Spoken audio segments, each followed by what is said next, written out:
Hi, I'm Jason Rodi for NOMAD Live.tv. I am at COP15 here in Montreal, 2002, and we are 2 days away. We're Monday, and the COP is starting on Wednesday, and I've been very lucky, privileged to have a pass to access this COP, something that very few people get to do. Well, few people. The people that are here are basically the parties. This is the COP is the conference, convention of parties, where the parties are countries. So representatives of countries from everywhere. Every country is represented here. Is come together to come up with a framework for biodiversity. So that's the mission, and that's what we have 2 weeks to do. When I say we, it's not me. It's really the people in the meetings here trying to make that happen. There's NGOs here representing different stakes, and there's also there's government officials, of course.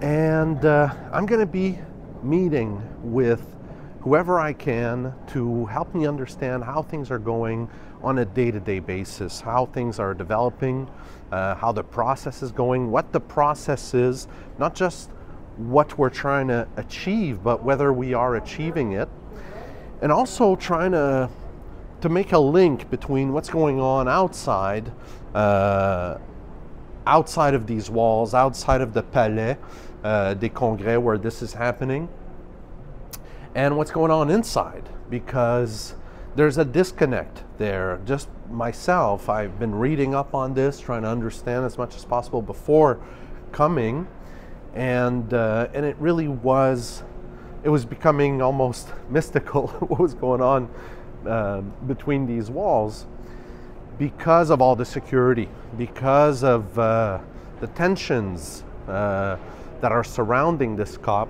and the importance of it, of course. So I'm hoping to bridge that gap through this podcast between what people are seeing outside and what's really going on inside. So hopefully I'll also spend some time on the outside in some of the marches that are going to be going on, speaking to some of those organizers as well, trying to get their perspective on it, and remaining not just objective, but giving you a sense of the experience, the subjective experience of the COP15. And so that's my little mission in all of this, and I invite you on it. So today already, it's been a very fruitful day. The people I'm speaking to are, I thought it would be difficult to speak to people to really get their feedback. I thought either they'd be too busy or just not willing to speak for political reasons, for personal reasons.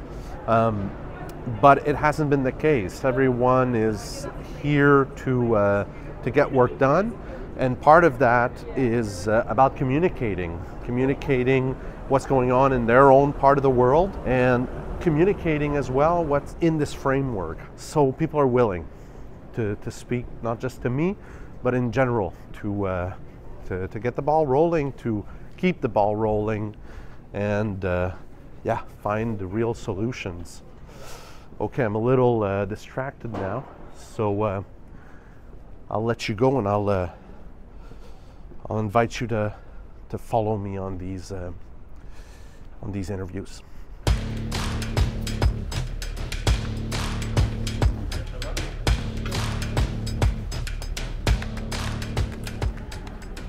I'm Aaron Laur. Aaron Laur from the Center for Large Landscape Conservation. Yes. An NGO. Where are you from? We're actually based in Bozeman, Montana in the United States. Oh yeah, nice. Mm-hmm. I've been to Bozeman.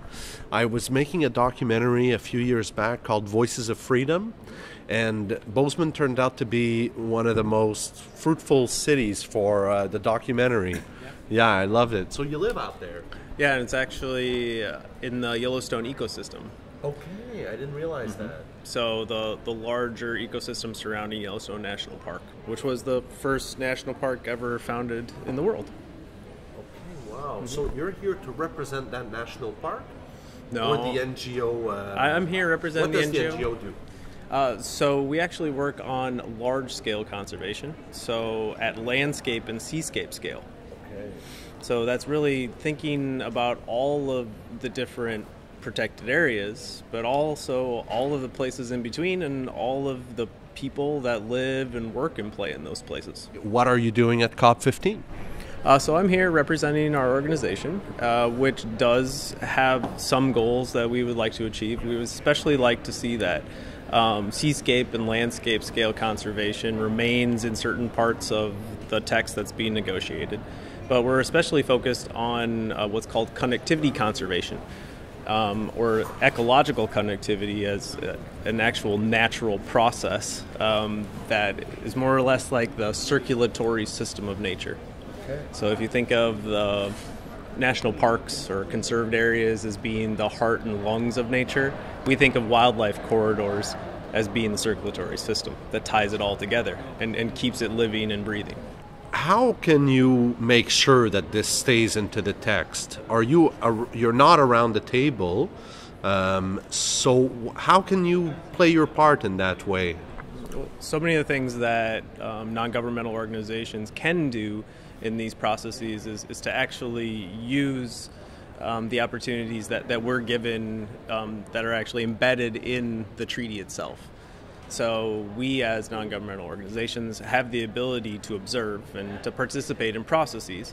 And a lot of those processes, now going back almost 4 years since this post-2020 process started, are based on offering a lot of expertise, providing different submissions at different points in time during the negotiating process. And we've continued to advance understanding of what connectivity conservation is, what ecological connectivity is, and especially what ecological corridors. So what we're working towards is hopefully eventually to have a conservation designation that would allow governments to actually designate wildlife corridors and to protect them in certain ways. So wildlife corridors, if I understand what that is correctly, it's essentially for migration, is that many species migrate, move around in the world, and there's less and less places. There's no highways for them to take to get from one place to the next. And am I understanding that correctly? Yeah, you can think of wildlife corridors as being highways for species. Right. But wildlife corridors are one facet of that, and there are lots of animals that are moving on land. There's lots of animals that are moving in the air, birds, insects, lots of species, I guess. There's lots of species that are moving in the ocean. If you think of whales that move from one end of the planet to the other to breed or to eat, to find their sustenance that they need to live. The deeper concept is that ecological corridors is kind of a catch-all term because sometimes we talk about connectivity areas, sometimes we talk about wildlife corridors, sometimes we talk about permeability of landscapes. It really means just like the ability for animals but also processes to move and to be able to actually provide a lot of the energy and the nutrients, the fresh water and often the air that we breathe. Yeah, that is very encompassing. Right. So if you can think of ecological corridors as not necessarily only for biodiversity conservation, whereas protected areas very often are. Yeah. Ecological corridors are actually meant for conserving the connectivity, the movement of those species, but also the movement of the processes and the flux in those processes. So you get to be in the room, in the negotiation room, as an observer, seeing everything that's going on, being able to read the same text, and then perhaps if you're seeing certain things that that don't look right to you, that you want to have a certain input on, then you can approach someone who's concerned, that one of the parties. You can approach them in I'm going to use the word corridor, in one of the corridors outside of the room, to perhaps do a sort of lobbying and have to get your word in, to have some form of influence on what ends up being in the text. Is that how the process works? I think there's lots of organizations that may approach it that they have something that they would like to see advanced in the text. If it is lobbying as such, in so many ways, the way that we do our work is that we have to work together with so many different people, with governments, with local communities, people that have to make decisions over their own resources where they live. So you might even bring them information, things that so that they understand properly. So much of the preparatory process of getting here was to put the proper information out in the right places and provide it to people so that they are better informed when they arrive here, and not necessarily that it's, one word gets struck from a text and we're taken aback and then we try to push for that. It's more of like, how can we find the best words to convey what those countries need, but also what we see is in the interest of conservation as a whole. So you're here to help in a way. That is actually how I've always approached my conservation work. Yeah, it's not necessarily that I'm trying to get anything out of it. It's more like, well, what can we best do together so that we're going to have a successful conclusion of this meeting. Right. And so what do you think about this meeting? I heard a lot about the historical importance of it and how it's one of the most important events ever. I was very surprised to read that, because it's COP15. So why wasn't COP14 as important? And why wouldn't COP16 be? What some people have told me already is that it's very timely. It comes at a timely moment. What would you say about that? Why is this an important event, as important as they say it is? I think it is more important than ever, because we now are seeing a lot of the things that we've been trying to stop for a long time. The degradation of the environment and the loss of biodiversity. If the climate crisis gets a lot of press, the biodiversity crisis is just as bad or worse, and they go hand in hand. So stopping biodiversity loss also means that we're able to adapt to climate change, and also all of the living things on the planet. So that it is really this synergy that has built to this point where we have to tackle them both at the same time, and nature is an answer to stopping climate change as well. Right. It's our main ally. Exactly, it is our main ally, and for all of the negotiations that happen for climate change that sometimes are very focused on mitigation and creating alternative energies and different technologies, or creating carbon trading markets, it's still the nature that holds the carbon, that sinks the carbon, and has the ability, in some ways, to control the temperature of the world and all of the living things that are part of that climate. So, I mean, I think I understand this, but help me understand why we need two conferences: one for global warming or climate change, they call it, one for climate change, and one for biodiversity. Well, they did come out of the same negotiations in 1992 in Rio de Janeiro, along with the UN Convention on Desertification. Oh, I didn't realize that. They're actually called the Rio Conventions. So, UN Framework Convention on Climate Change, the Convention on Biological Diversity, and the UN Convention to Combat Desertification. They came out, but they were, in those negotiations, they were very sectoral. People knew they're connected. They know they all influence each other, but they weren't able to negotiate all of them at the same time, and to be able to sectorially split them up, at least you could deal with some of those issues. So with biodiversity, even I think sometimes harder than climate change or desertification, we're really dealing with so many aspects. It's a very diverse list of issues that we deal with at meetings like this. Some of them are very easy. Some of them are much easier than others. You know, some of the topics that are on the agenda here are talking about the genetic resources of the entire planet and who has the right to use them and profit from them. Well, that's complex. That's a complex problem. What would be a simple one that everyone agrees on? I don't know if everybody agrees on it, but it's rather simple in that most countries agree that protected areas are a good thing. That they should remain, and there should be more of them.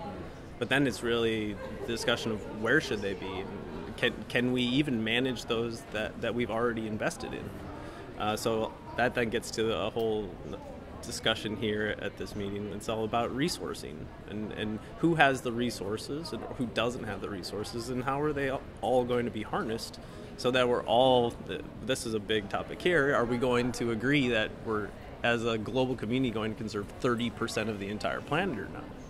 By 2030, right? By 2030. And that's a short time period. So that's 8 years, and we're right now we're protecting 20%? Yeah, I think since the Aichi targets were agreed in 2010, we have made progress. So almost 17% of the terrestrial surface of the world is protected in one way or another. I would have thought it'd be a little more than that. So it was supposed to be 20. It was agreed it should be 20%. That's what we've been shooting for. It was supposed to be 11% of the oceans, and perhaps we're at 7% or something like that. So it is good to be ambitious. It's also good to meet your targets.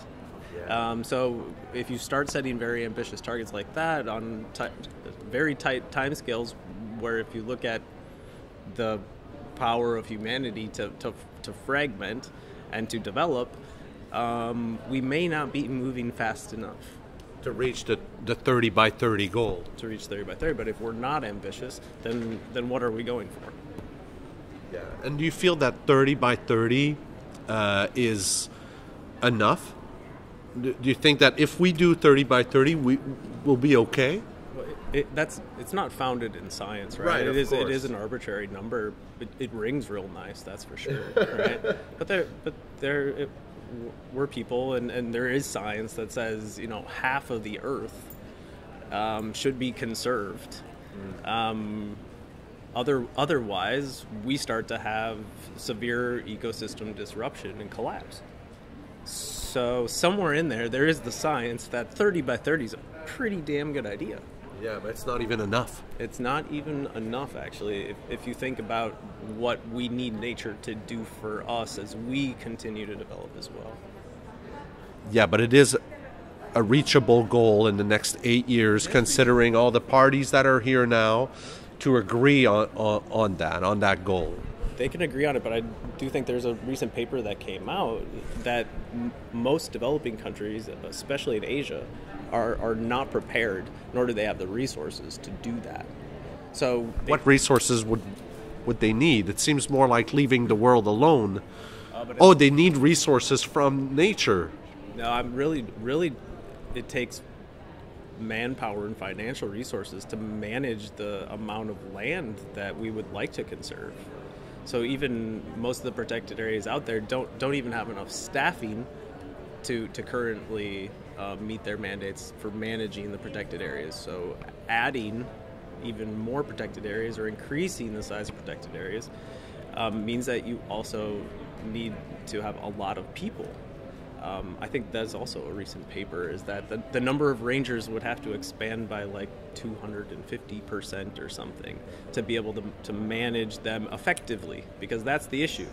Lots of protected areas have been created. Does not mean that they have effective management or sometimes that they even have plans to manage them yet. Yeah, to enforce essentially. Well, some of the work that we do is looking at the impacts of infrastructure, especially roads and railways and power lines on protected areas.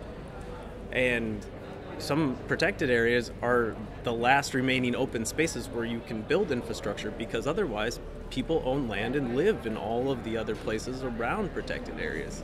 So we're even looking at effectively managing means that some countries may have to think really hard about how they're developing and how they want to go about protecting land in the future or seas in the future, but also being able to reach a certain level of development so that their people have access to services and resources. So let's say by the 19th of December an agreement is reached. What that means is everyone signs, every country, every party they call it, but essentially it's every country signs the agreement, and then everyone goes their separate ways, and they meet again in 2 years and see how they're doing, or what? So they'll reach their agreement by consensus, or they won't reach it. Yeah, if one of them has a problem with a syllable. Right, then there is no agreement when we walk out of here. So let's say we agree. If we agree, then countries have established a 10-year strategic plan for 10 years it's 8 years down the line for the convention to do its work and to work towards implementing what they've agreed to here. So that doesn't mean they just go home and forget it. They go home, and based on the mandate that is reached here, they are supposed to then be implementing at national and subnational level to meet their commitments. So some of them are going to have to enhance their biodiversity-related laws. Some are going to have to write biodiversity-related laws, update them at least. Some are going to have to enforce some of the things that they wrote a long, long time ago. And it's not... And that enforcement is actually the number of regulations and the actual resources that those countries are going to have to put in, their own money or money that comes out of this process, where there's commitments made that those resources are going to be shared so that implementation happens. Right, that's also part of the agreement. It's not just words on paper. In some cases, there's actual funds that are being agreed upon for these changes to occur. Yes. I didn't realize that. Or they're identifying ambitions for the funding that they would like to achieve. Right. So a lot of things that come out of this type of agreement, it's a morally binding agreement. Nobody has to do it. It's more or less like, do people see that it is worthwhile and can be achieved? And then it's all about finding a way for the next 8 years. And that gets us to 2030. The ambition for 2040 and 2050 is even larger. Yeah. And will there be other meetings between now and then? It was my understanding that that the conference for biodiversity was every 2 years. Did I have that correctly? I think a conference of the parties happens every 2 years. Yeah. It could be 3 depending on what's happening. But otherwise, yes, so they are meeting so they're going to be meeting again in a couple of years and just seeing how everyone's doing. Right, and that process is constantly working day in, day out, that the convention itself and the secretariat based here in Montreal is constantly moving countries towards doing their implementation. So always refining the science, always looking for the resources, helping to make national implementation plans. That's one of the hardest nuts to crack, is that if it is voluntary, countries can decide to make a plan. They don't have to. They can also decide to report if they want to. So it is really a commitment by countries to show up here and actually put a lot of things on the line, and to also have to share in what is a really hard job and really ambitious commitments since its beginning. Yes, since its beginning in Rio. Why was it in Rio? It's because of the rainforests in Brazil, or it was just there's been a number of Earth conferences that have happened. Stockholm 1972 started that process. 1992 was the Earth Summit. Okay. And so in Rio. In Rio, right. There was another one in Johannesburg in 2002, another one in Rio in 2012. So there's always been these high-level environmental summits, but there's always these multilateral environmental agreements like CBD that are consistently working. And it was kind of like the moment in Brazil in '92 where these conventions were ripe enough to actually get agreement, and that was the place where they were established. So to close off, and you've been so great, Aaron, thank you so much. As you can tell, I'm really coming at this from a layman's perspective, and you're really helping me understand what's happening here.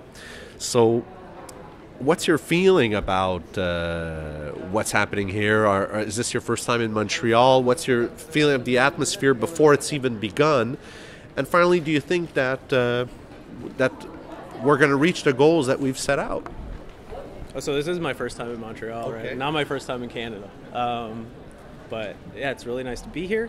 I've only been here a couple of days, but you can already see that this international conservation community and the engagement of governments, like people are really now coming into the city. So it's getting a little more lively, although it's getting kind of cold out there. And you've been at other conferences like this? Yes, this is my third CBD COP. Okay. Yeah. And are you? It hasn't started yet, so it's hard to say. But do you already feel it's there's a kind of momentum, if I'm expressing that correctly? Or my feeling is everyone I'm speaking to seems on the same page. Everyone wants to make this happen. Of course, I'm not there speaking to the leaders of the world, but close enough in a way, you know. They're right in that door. Exactly. Yeah, the delegations and a lot of people from the responsible ministries that have to implement these things, they're here. And it's nothing new. Yeah, but we've been like following. Now we're all on the same page to some degree. I think that is somewhat of an issue, though, that we might not all be looking at the same page. Because this process has gone on a long time. It's already 2 years overdue because it couldn't happen in 2020. And there are different versions of this agreement that have moved through this process. And there are a lot of people that have made a ton of effort to try and hone that language before we landed here. Yeah. And some of these people, especially from the governments, they were up probably till 2, 3 in the morning last night, sitting in these meetings, really looking hard at those words. Some of those words are contentious. Some of those words were figured out a long time ago. So I really hope that they embrace that they've been talking about this long enough.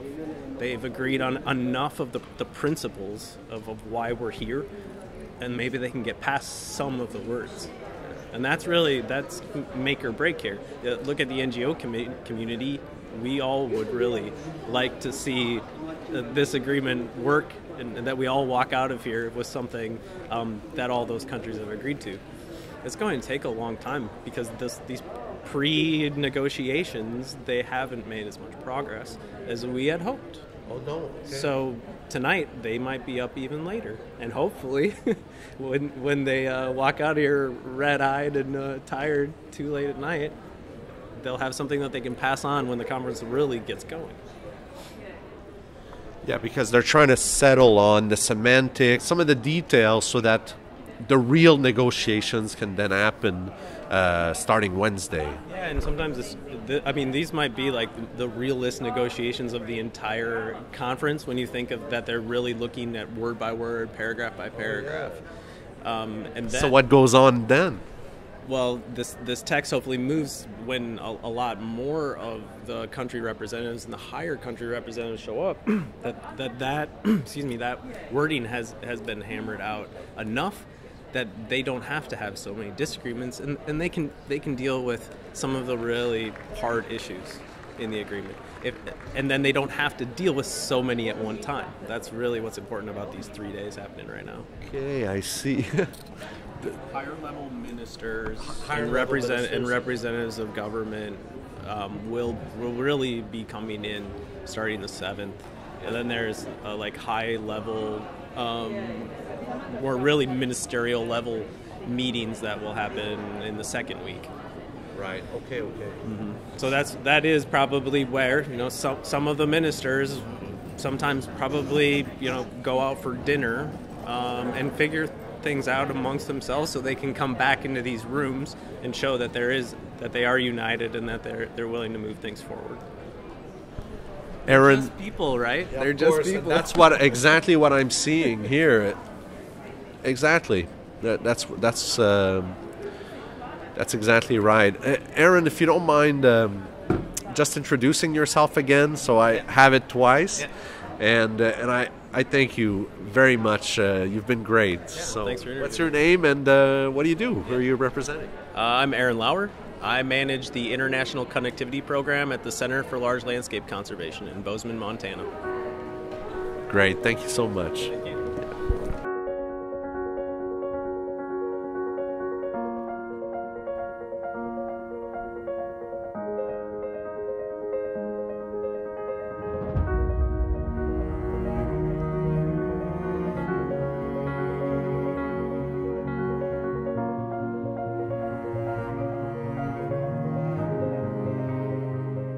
Hi, Sylvie Barcelo.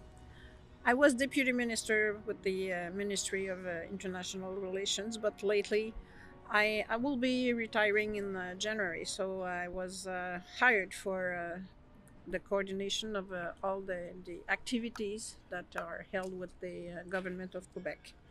So, and what we're doing here, well, I hope we're gonna lead the world for a better place to live. Right. So you've been organizing the event as a whole, or mostly this part of it, this Place Québec specifically? Oh, more than that. Okay, tell me. Okay, it's all the government activities. So, like today, it's the opening of the COP15. Prime Minister will be here, and our Minister, Madame Biron, will be here, and also Mr. Charette. So, we have to organize all the protocol with all the ministers that will be here for a long time. The Place Québec, all the negotiations. So every activity, all the logistic, the money. Because we put some money, all the interrelations between all the ministers and the ministries. So that's the part that we did. So I'm getting a feeling I should get stats from you. Like I should learn more about what this has cost, how long it's taken to get it together. Not long enough. Well, tell me about some of them. What does it cost to invite the world to Montreal? Okay, well, it's not the cost of it. Federal government has put more money than we did because they are the member of the United Nations. Okay, not Quebec, but for this COP, Quebec is the representative of all the infranational,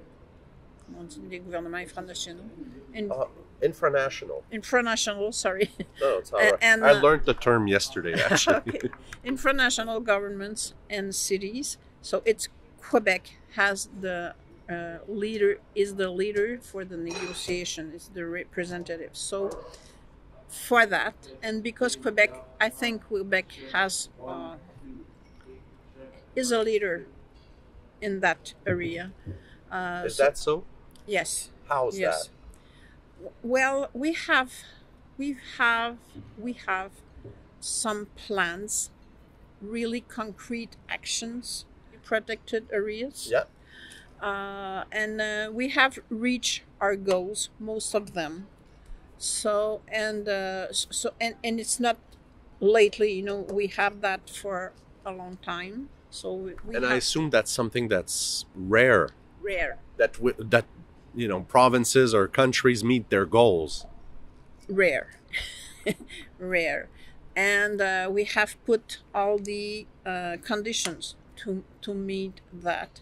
And the thing in Quebec, what I can say, because when I compare with other countries, we're not 100% everywhere, that's for sure, but we can work together between ministries, and that's that's a really, really good condition to make things happen.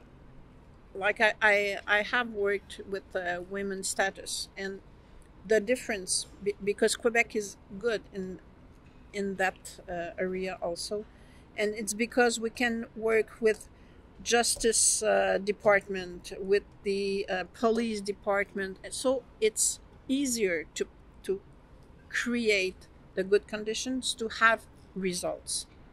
And I think that's something that really refers to how Quebec is.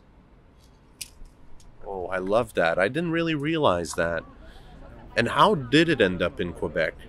Because it was supposed to be in China 2 years ago. But then why Quebec? Were we next in line? It wasn't alphabetical. No, nothing about that. It's because the Secrétariat de la Biodiversité de l'ONU is in Montreal. Okay. It's in Montreal. We have 80 international organizations that are in Montreal, 77 in Montreal, and a few other ones in Quebec City. So, and this secretariat is in Montreal for a long time, and they know what we are doing. We're working with them, and when it was not going well to have that in China, with discussion, and Canada also that said, okay, we can do that in Canada, and Montreal was the good place to have that.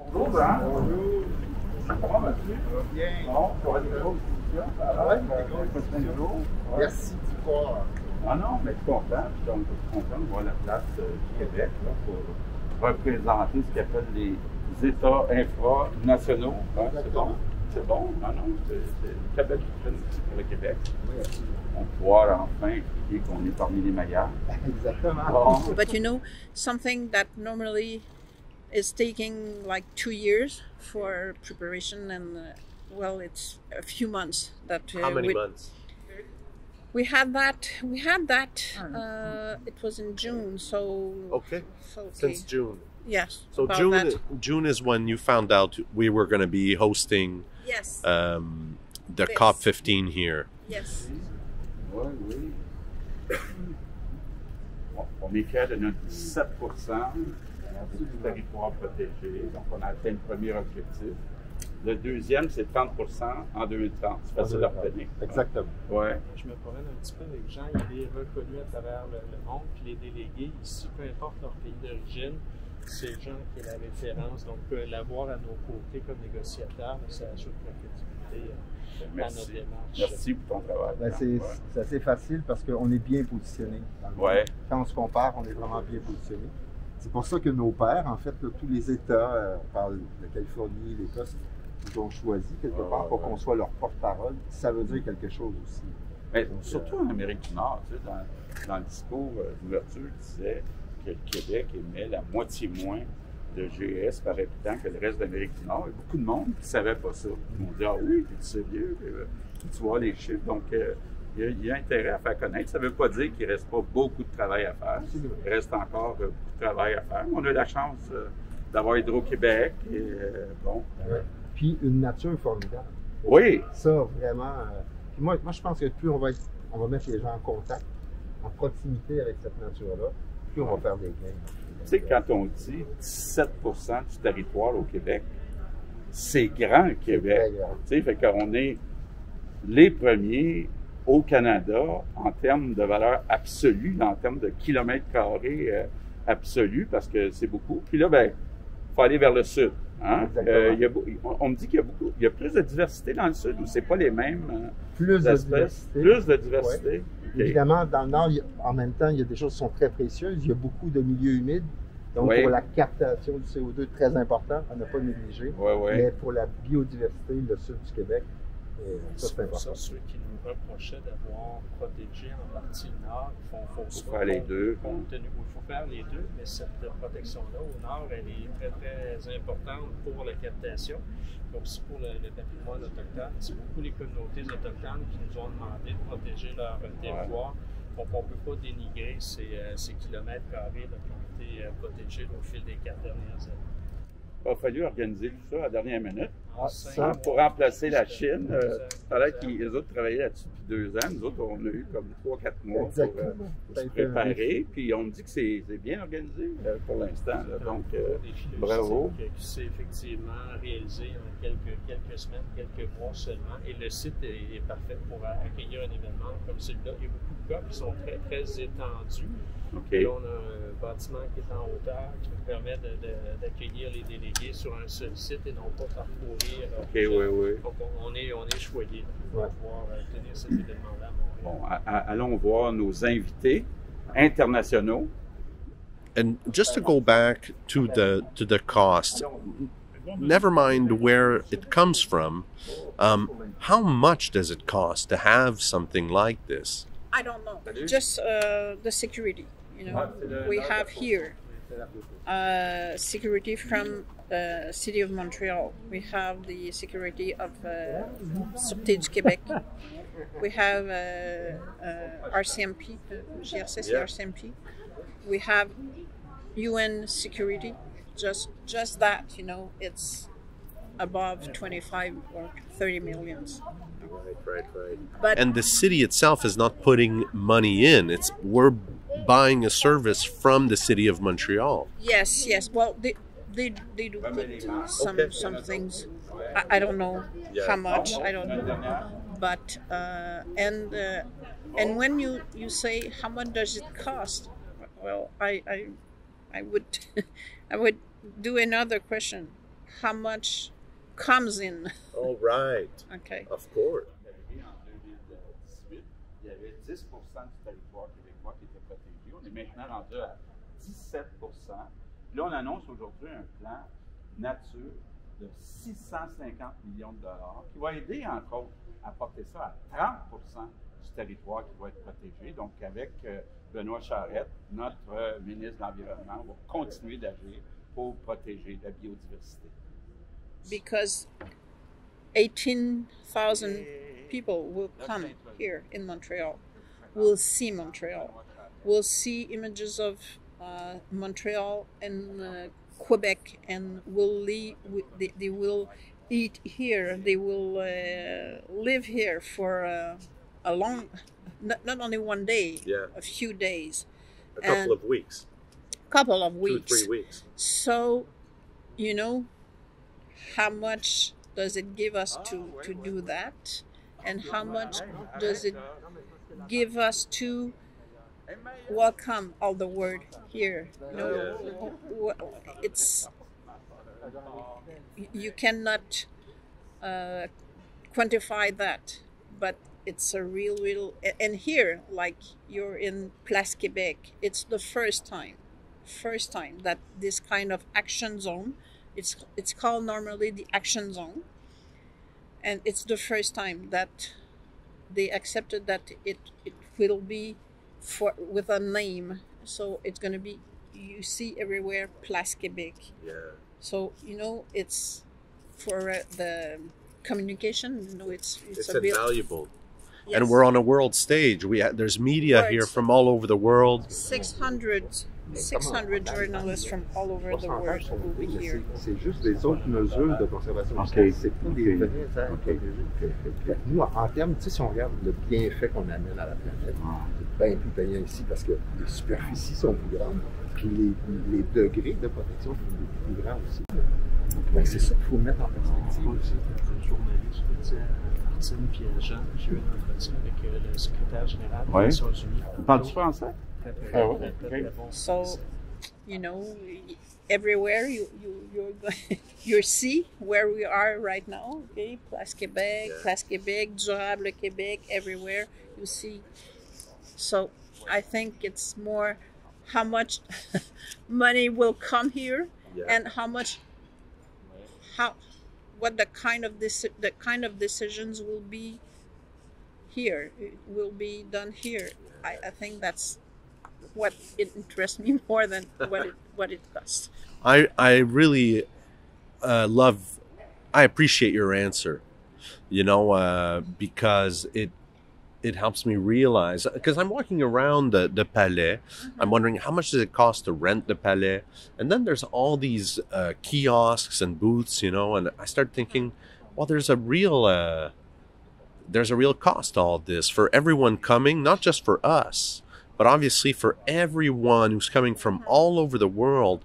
They're already investing something. Some of them come from poor countries as well. So I imagine it takes more for them to be at the table than for someone who might be coming from the States, for example, or even a European country.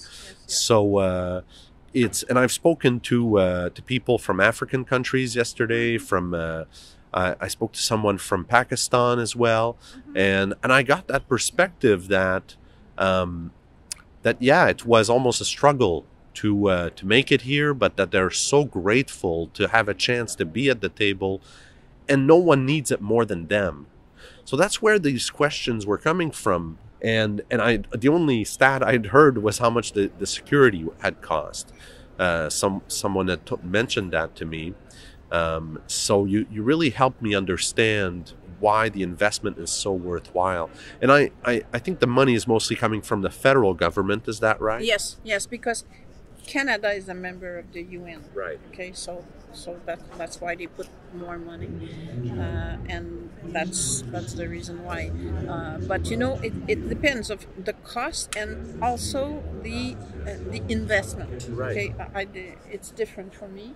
Because you know there's going to be some kind of announcements that will be done with the Prime Minister or ministers, and it would have been done anyway. But no, it's the good timing to announce that this thing will be done in the next few years or something like that.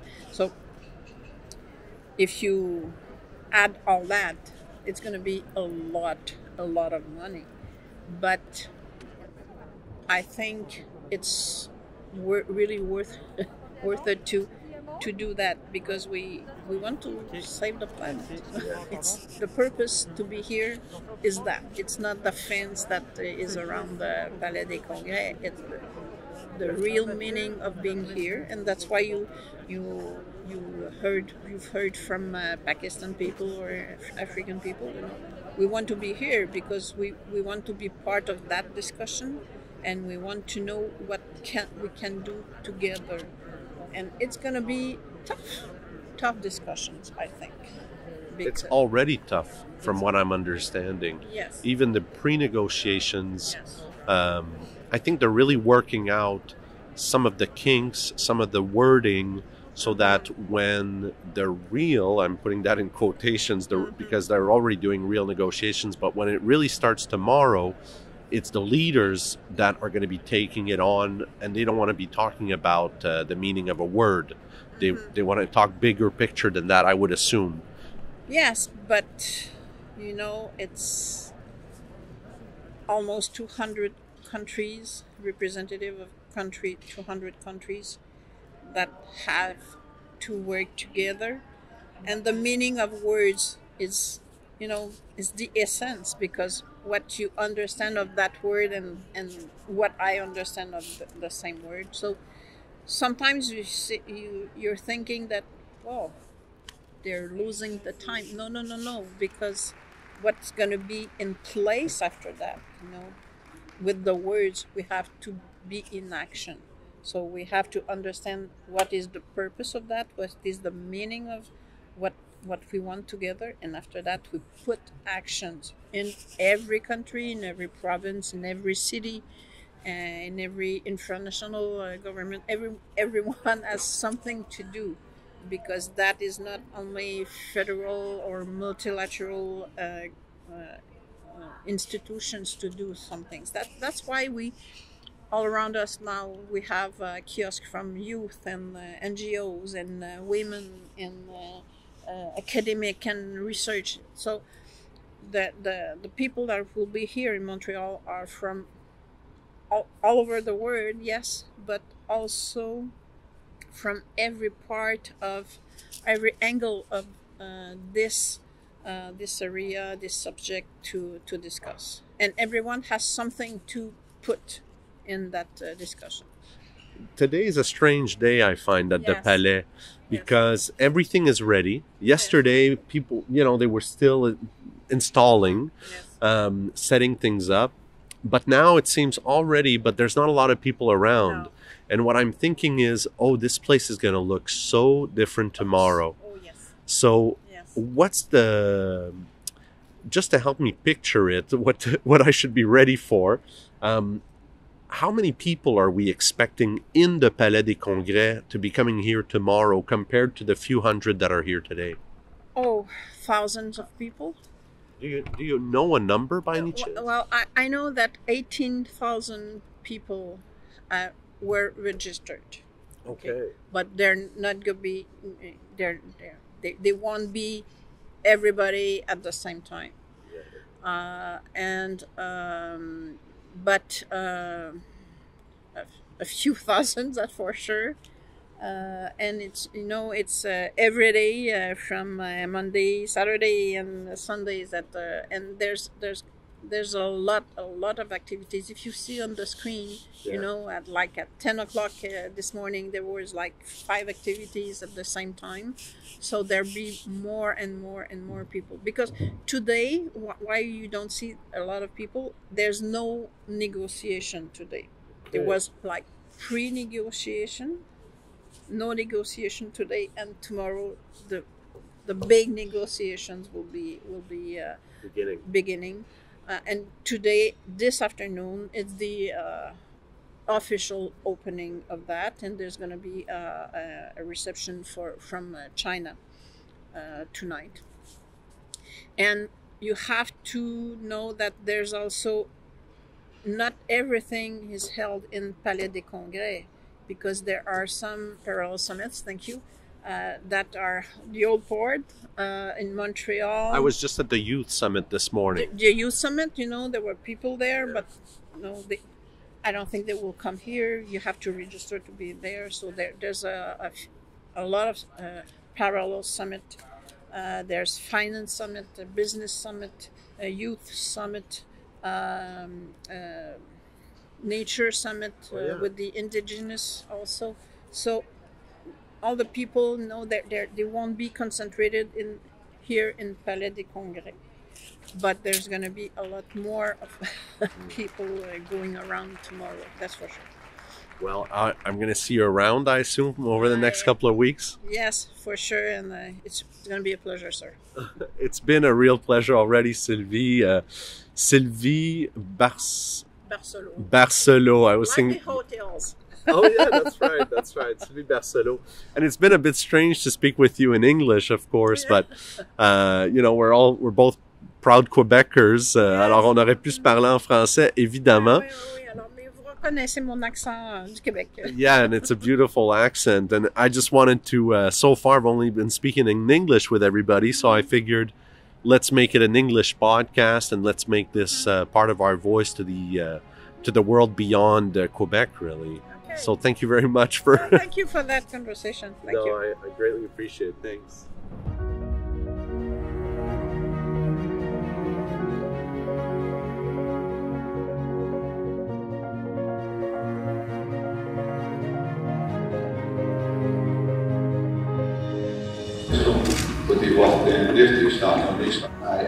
Zo'n blauw is zo'n white is zo. We zijn dus bijna al doen. Wat ik wat daar wat en dat ik doe maar ik denk wat Quand on pense au Canada à travers le monde, on pense au paysage et à toute la richesse de notre nature. Canada is the Rockies in the west, with their magnificent snow-capped peaks. The Arctic in the north, vast, filled with unexpected life.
It's under attack.